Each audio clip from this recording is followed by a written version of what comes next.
What's going on, everybody? We just got back from the Circle Tower, helped them with their demon problem they were having there. And what I do is, in between each questline mission, or whatever, I stop in at camp and I talk to all my followers. And this is a way to develop relationships with them, give them gifts that are relevant to them, and so on and so forth. But I'm going to get out of the way here and let you guys listen to the various dialogues that are available now, since we've gotten back from the tower.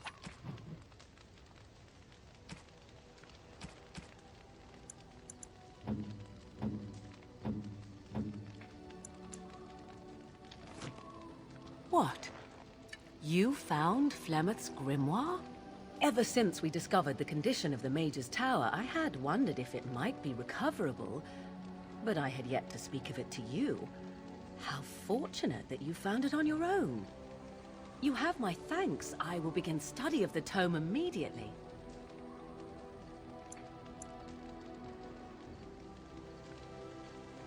Return it? Indeed not.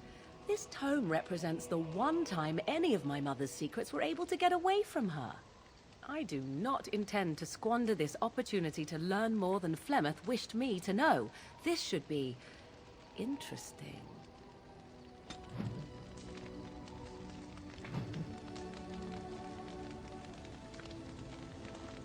All right, now that actually boosted her magic power. I await See if she has anything your else to say. command. So, full of questions, are you?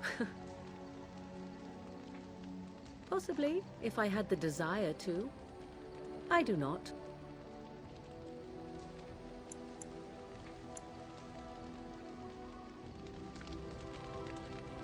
All right, remember, I await the your command. more your companions like you, the stronger We're they in get. camp, so 'tis as good a time as any. I don't remember if that applies if they hate you also. I know in Dragon Age 2 it does. You get one benefit if they like you, and then, or if they love you, and another benefit if they hate you. But anyway, it's a good excuse to develop relationships with them.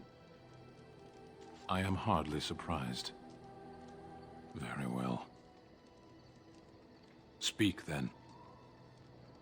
Then I suggest we move on. As you wish.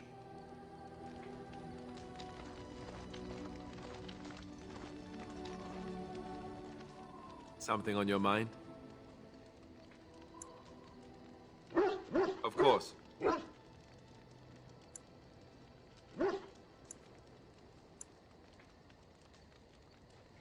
You mean other than becoming a Grey Warden?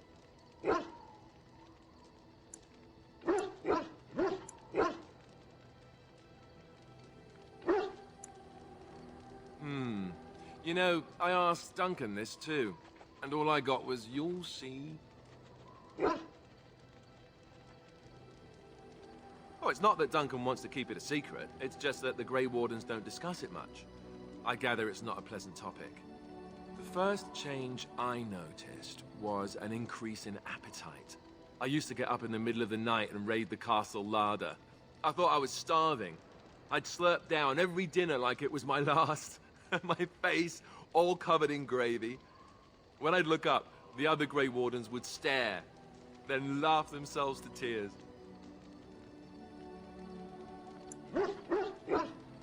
Really? Because I was watching you wolf down food the other day, and I thought, ooh, it's a good thing she gets a lot of exercise.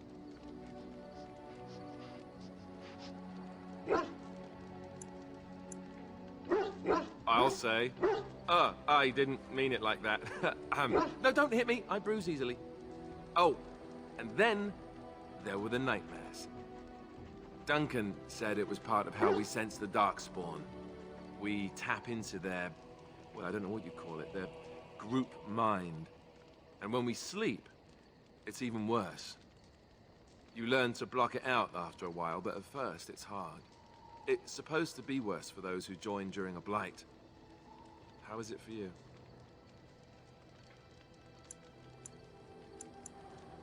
Some people never have much trouble, but that's rare. Others have trouble sleeping their entire life. They're just more sensitive, I suppose. Everyone ends up the same, though. Once you reach a certain age, the real nightmares come. That's how a Grey Warden knows his time has come. Oh, that's right. We never had time to tell you that part, did we? Well, in addition to all the other wonderful things about being a Grey Warden, you don't need to worry about dying from old age. You've got 30 years to live, give or take. The taint, it's a death sentence.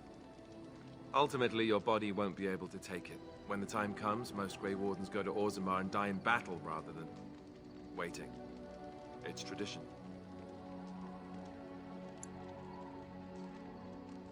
You'll always find Darkspawn down where the dwarves are. The oldest Grey Wardens head to the deep roads for one last glorious battle. Not that there's a shortage of Darkspawn during a blight, but that's the tradition. The dwarves respect us for it. And you wondered why we kept the joining a secret from the new recruits. There you have it.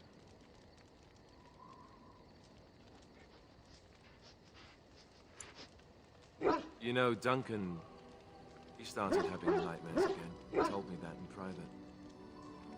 He said it wouldn't be long before he'd go to Orzammar himself. I guess he got what he wanted. I just wish it had been something worthy of him. I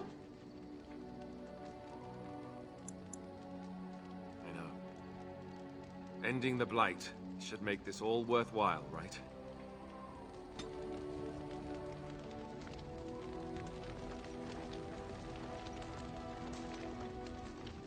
Something on your mind? Of course. I didn't know them for very long, but I guess it was longer than you. You never met them all, did you? They were quite a group. Actually, they felt like an extended family since we were all cut off from our former lives. We also laughed more than you'd think. There was this one time... Well, you probably don't want to hear stories about men you didn't know.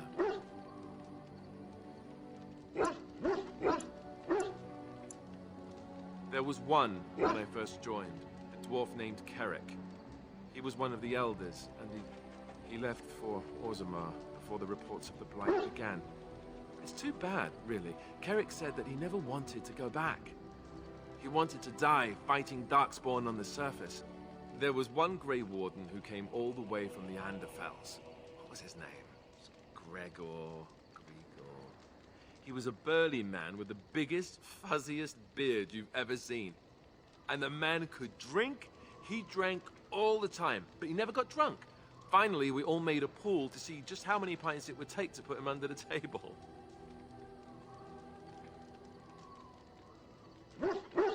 Sometimes. We were kin of a sort. All of us had gone through the joining, so we knew... Well, anyhow, it doesn't have to be deadly serious all the time.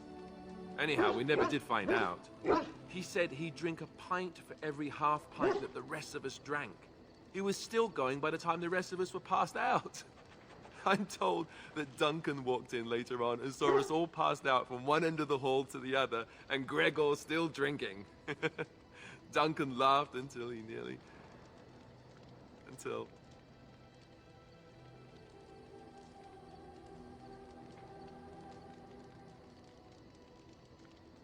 Yes, I suppose so.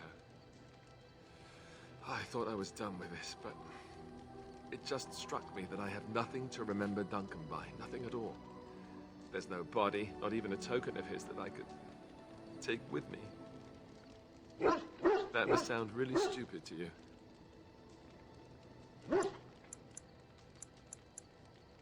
I just would have liked something of his to take with me, that's all.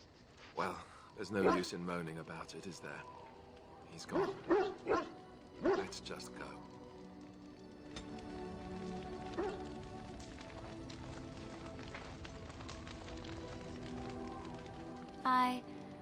Have I ever told you I really like the way you wear your hair?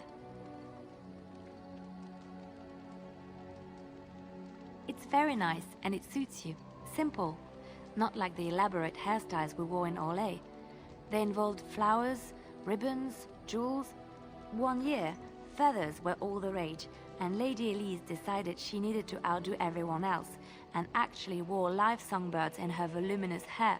The chirping was quite charming for a while, but you must realize, terrified little birdies often have loose bowels.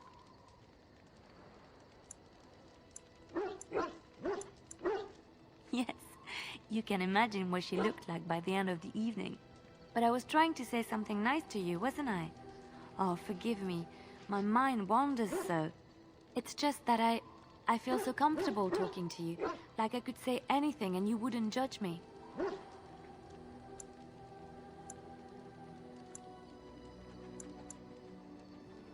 You see? This is what I mean. You're such a pleasure to talk to. I haven't felt this close to anyone in a long time. I really enjoy your company.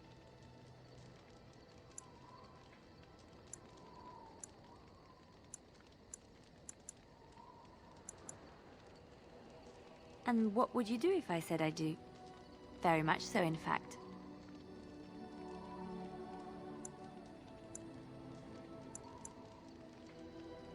Huh? You must do that then. Perhaps later when I'm not prepared for it. Surprise me. Come then, let's get going. If I recall correctly, you have some important earth-shattering business to attend to.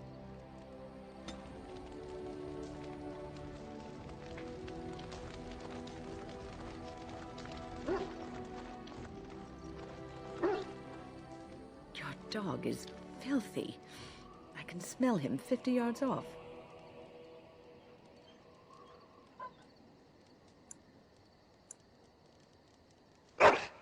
That may be so, but all the same, I would like your permission to bathe him.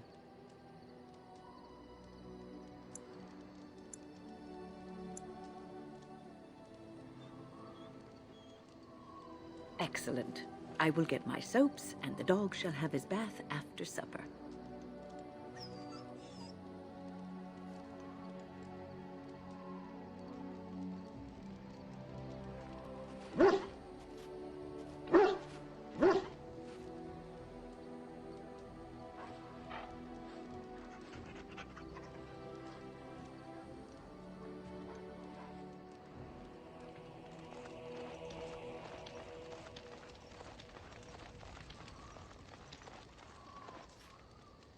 Oh, it's been a long day.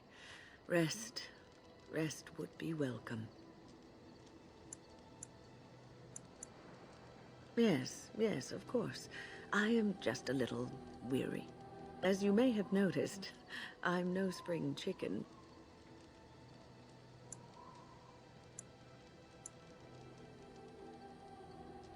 Thank you. You're very kind to say so. But in all honesty, I do not know how many years I have left in me. I have lived for such a long time, but there is always something else to do. And I have to keep going in order to do it. I think I will be glad when I am done.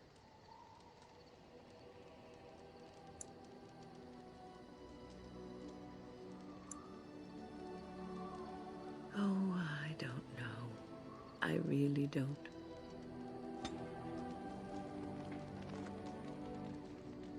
Have you encountered many abominations, apart from the ones in the Circle Tower?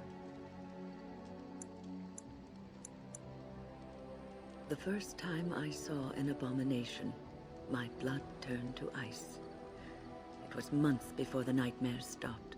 It was the knowledge that I could easily become one of them that frightened me the most.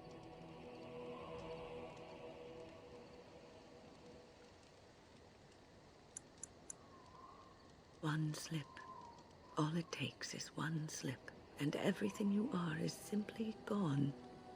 Replaced by madness. And there is no turning back, or at least that's what they say. Of late, I have begun to wonder if there is any way an abomination can be cured. Or if a mage could be so possessed and still retain their sanity, their humanity.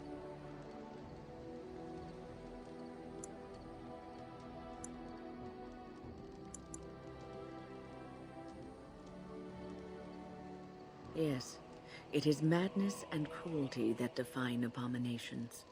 If those are lacking, if the mage remembers the person they truly are, then they are not an abomination. I never saw that. Thank you for showing me another way of looking at it.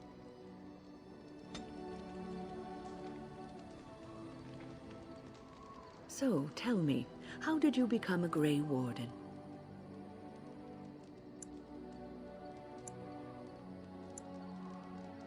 You survived the deep roads and the darkspawn that dwell there? Truly, you were born to be a Grey Warden.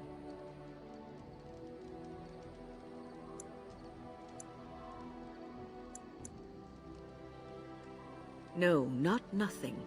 You are a Grey Warden, one of the last of the Ferelden Wardens. We depend on you now. Take heart, dear friend. You survived, even when you were not expected to. We do not know yet what lies in store for you, or the name you carry. It is not so bad, is it, being a Grey Warden?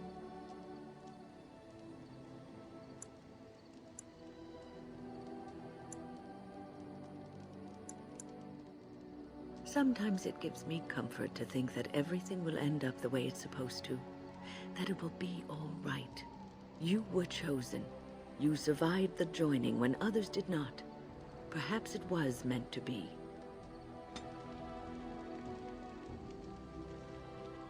I must ask, what does being a Grey Warden mean to you?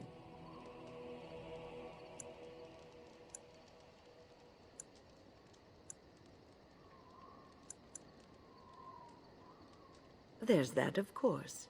But there's more to being a Grey Warden than killing Darkspawn and saving the world from the blight. Ultimately, being a Grey Warden is about serving others. About serving all people, whether elves or dwarves or men.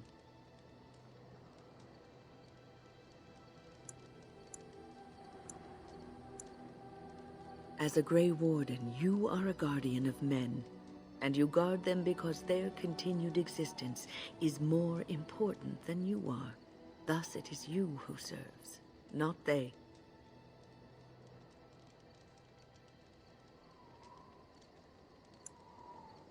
A good king, a true king who cares for his land, uses his power to rule firmly but fairly. He serves his people first and foremost. The king who does not do this, who believes that he is entitled to his power, who abuses it and uses it for his own means, is a tyrant.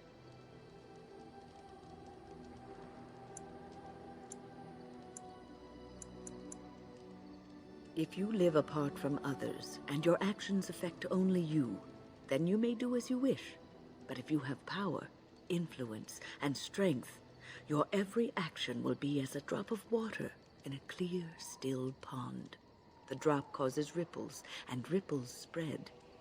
Think of how far they will go, how wide they will become, how will they affect the pond. But I've lectured enough for today. I should stop before I wear out my welcome.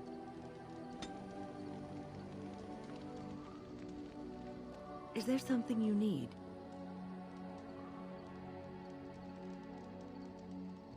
The circle is in good hands. Irving knows what to do, and he doesn't need me underfoot. For now, I will support those that battle the Darkspawn. I do feel I left things unfinished in Ostagar. There is so much left to do, and I would be part of it.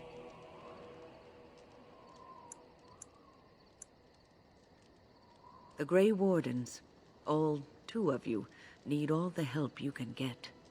I will see this through to the bitter end, and after that, if I am still left standing, then I will return to the circle.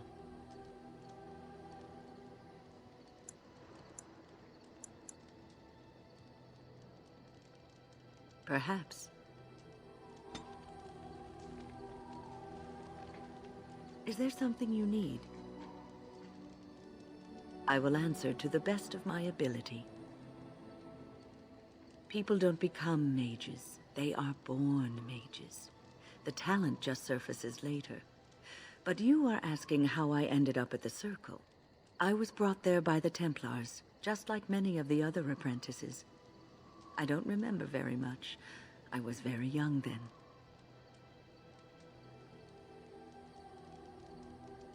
I didn't have a family. I never knew my real parents. My earliest memory was of hiding in a hayloft on a farm, trying to keep warm. I was found, and the farmer's wife was kind enough not to send me away. But they had children of their own, and I was never made to feel welcome. The eldest son was the worst. He was always calling me a stray, and throwing anything he could get his hands on at me. And I don't know how it happened, but one day, he just found his hair on fire. Fortunately, there was a large trough nearby.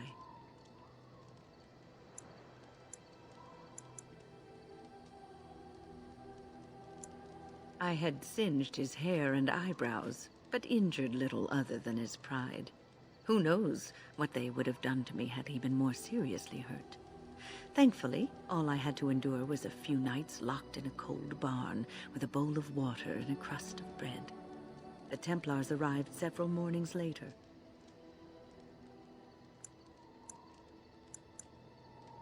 I'll never forget the moment the Templars led me into the entrance hall of the tower.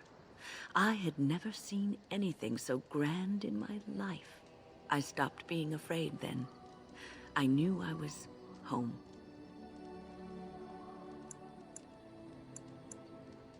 Well, that's about all there is to my tale. That's how I came to the Circle. I would be lying if I said it was easy. First, there were rules, and we were constantly watched to make sure we behaved appropriately. Then there was the study of magic. We had to cast the spells just so, control the effects completely. A single word spoken incorrectly, a gesture out of sync, and lack of focus. And we needed to have perfect focus, or we would be in danger. From Fade spirits. If we were careless, they would enter our minds, and we would become abominations. Without the Circle and my mentors, I would not have been where I am today. And there was joy in life at the Circle. The joys of fellowship, in knowing that you were not alone in your struggles. In spite of everything, I was happy in the tower, and I loved it. All right. So we get a lot of history, a lot of insight into our followers and into ourselves, actually. And we learned that mages aren't the only ones with something to complain about. Grey Wardens, too. They're guaranteed to die after 30 years. That kind of sucks. All right. Thanks for watching. I'll catch you guys in the next one.